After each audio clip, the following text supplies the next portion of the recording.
നമസ്കാരം. കൊടിസുനി അന്ന് കുടിച്ചത് പച്ചവെള്ളമാകും. പൊതുസ്ഥലത്തെ മദ്യപാനം തെളിയിക്കാൻ ഇനി കഴിയില്ല എന്നതാണ് ഇതിന് കാരണം. ഇതോടെ ജയിലിൽ നിന്നും കോടതിയിലേക്കും മറ്റും പോവുകയും തിരിച്ചെത്തുകയും ചെയ്യുന്നവരുടെ രക്തം എല്ലാ 4 മണിക്കൂറിലും പരിശോധിക്കേണ്ട സ്ഥിതി വരികയാണ്. അല്ലാത്ത പക്ഷം പിന്നീട് ഇവർ മദ്യപിച്ചു എന്നെല്ലാം ആരോപണം ഉയർന്നാൽ അത് കണ്ടെത്താൻ ഏറെ പണിപ്പെടും. പൊതുസ്ഥലത്തെ മദ്യപാനം കുറ്റകരമാണ്. അതിന്റെ പേരിൽ കേരളത്തിലെ മിക്കവാറും എല്ലാ പോലീസ് സ്റ്റേഷനിലും കേസുകളുണ്ട്. എന്നാൽ കോടതിയിൽ നിന്ന് ജയിലിലേക്കുള്ള യാത്രക്കിടെ ടി.പി. ചന്ദ്രശേഖരൻ വധക്കേസിലെ പ്രതികളായ കൊടിസുനിയും സംഘവും പൊതുസ്ഥലത്ത് മദ്യപിച്ചെന്ന് പറയുന്ന സംഭവത്തിൽ കേസെടുക്കാൻ വകുപ്പില്ലെന്ന് തലശ്ശേരി പോലീസ് പറയുന്നതായാണ് മാധ്യമ റിപ്പോർട്ട്. സംഭവത്തിൽ ഇതുവരെ പരാതി ലഭിച്ചിട്ടില്ല. കൊടിസുനിയും സംഘവും കഴിച്ചത് മദ്യമാണെന്നതിന് തെളിവുകളില്ലെന്ന് പറയുന്നു. ഈ സംഭവത്തിൽ കൊടിസുനിക്കൊപ്പം പോയ പോലീസുകാർക്കെതിരെ അച്ചടക്ക നടപടി എടുത്തിട്ടുണ്ട്.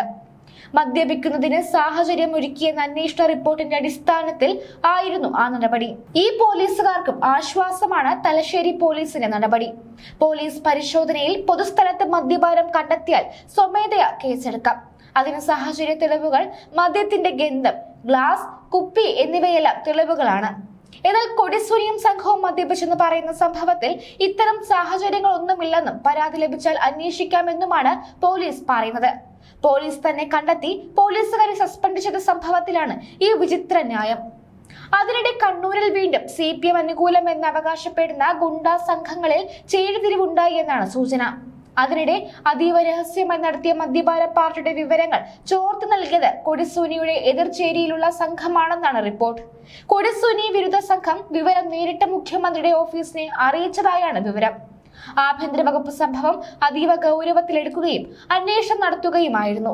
ലോക്കൽ പോലീസിനെ അറിയിക്കാതെ പ്രത്യേക അന്വേഷണ സംഘം തലശ്ശേരിയിലെത്തി അന്വേഷണം നടത്തുകയും CCTV ദൃശ്യങ്ങൾ ശേഖരിക്കുകയും ചെയ്തു. ഇത്തരമൊരു കേസിലാണ് തലശ്ശേരി പോലീസിന് തെളിവില്ലെന്ന് പറയുന്നത്. മുഴുവൻ തെളിവുകളും കണ്ടെത്തി ഇതിനെ തുടർന്നാണ് പ്രതികളെ കോടതിയിലേക്ക് കൊണ്ടുപോയ പോലീസുകാർക്കെതിരെ നടപടി ഉണ്ടായത്. അതുവരെയുള്ള നീക്കങ്ങളെല്ലാം രഹസ്യമായി സൂക്ഷിക്കാനും നിർദ്ദേശമുണ്ടായിരുന്നു. മാത്രമല്ല, പോലീസ് ശേഖരിച്ച CCTV ദൃശ്യങ്ങൾ മാധ്യമപ്രവർത്തകർക്ക് ചോർത്ത് നൽകിയതിന് പിന്നിലും കൃത്യമായ ലക്ഷ്യങ്ങൾ ഉണ്ടെന്നാണ് വിലയിരുത്തൽ.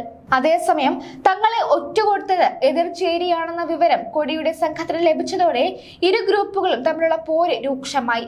കൊടിസുനിക്ക് ശക്തമായ വെല്ലുവിളി ഉയർത്തുന്ന മറ്റൊരു സംഘം ജില്ലയിൽ സജീവമാണ്. ജയിലിൽ നിന്നാണ് കൊടിസുനി എല്ലാം നിയന്ത്രിക്കുന്നത്. CPMലെ ഒരു വിഭാഗം ഇതിനെതിരാണ്. ഈ സാഹചര്യത്തിലാണ് പുതിയ ലോബി സജീവമാകുന്നത്. TP കേസ് പ്രതികൾ പരോളിൽ ഇറങ്ങുന്നതിന് പിന്നിൽ വ്യക്തമായ കൊട്ടേഷൻ ലക്ഷ്യങ്ങളുണ്ട്. ഹവാല പണം തട്ടിയെടുക്കൽ, സ്വർണം പൊട്ടിക്കൽ, കൊട്ടേഷൻ, ചൂതാട്ട കേന്ദ്രങ്ങൾക്ക് സംരക്ഷണം, മധ്യസ്ഥം തുടങ്ങിയവയിലാണ് കണ്ണൂരിലെ വിവിധ കൊട്ടേഷൻ സംഘങ്ങൾ ഇപ്പോൾ ശ്രദ്ധ കേന്ദ്രീകരിച്ചിരിക്കുന്നത്. രാഷ്ട്രീയ അക്രമങ്ങളും കൊലപാതകങ്ങളും കുറഞ്ഞതോടെയാണ് പുതിയ വഴികൾ തേടിയത്. മദ്യപാന വിഷയം പുറത്തു വന്നതോടെയാണ് പരോളിലുള്ള കൊടിസുനി എവിടെയാണെന്ന് ആഭ്യന്തര വകുപ്പ് അന്വേഷണം നടത്തിയത്. ഈ അന്വേഷണത്തിലാണ് കൊടിസുനി പരോൾ വ്യവസ്ഥ ലംഘിച്ചതായി കണ്ടെത്തിയതും തുടർന്ന് വയനാട് മീനങ്ങാടി സ്റ്റേഷൻ പരിധിയിൽ വച്ച് അറസ്റ്റ് ചെയ്തതും. വയനാട്ടിൽ ചില VVIPകൾ കൊടിസുനിയെ കണ്ടിരുന്നു.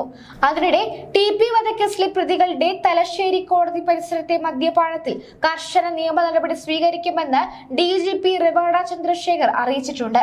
ജയിൽ നിയമം ലംഘിച്ച കൊടിസുനിക്കെതിരെ നടപടിയെടുക്കും. പോലീസിന്റെ ഭാഗത്ത് നിന്ന് വീഴ്ചകൾ ഉണ്ടായെന്ന് പരിശോധിക്കും. വീഴ്ചയുണ്ടായെന്ന് കണ്ടെത്തിയാൽ ബന്ധപ്പെട്ട എല്ലാവർക്കുമെതിരെയും നടപടി ഉണ്ടാകുമെന്ന് പോലീസ് മേധാവി പറയുന്നു. ഇത്തരമൊരു കേസിലാണ് ഒന്നും അറിയില്ലെന്ന് തലശ്ശേരി പോലീസ് സ്റ്റേഷൻ പറയുന്നത്.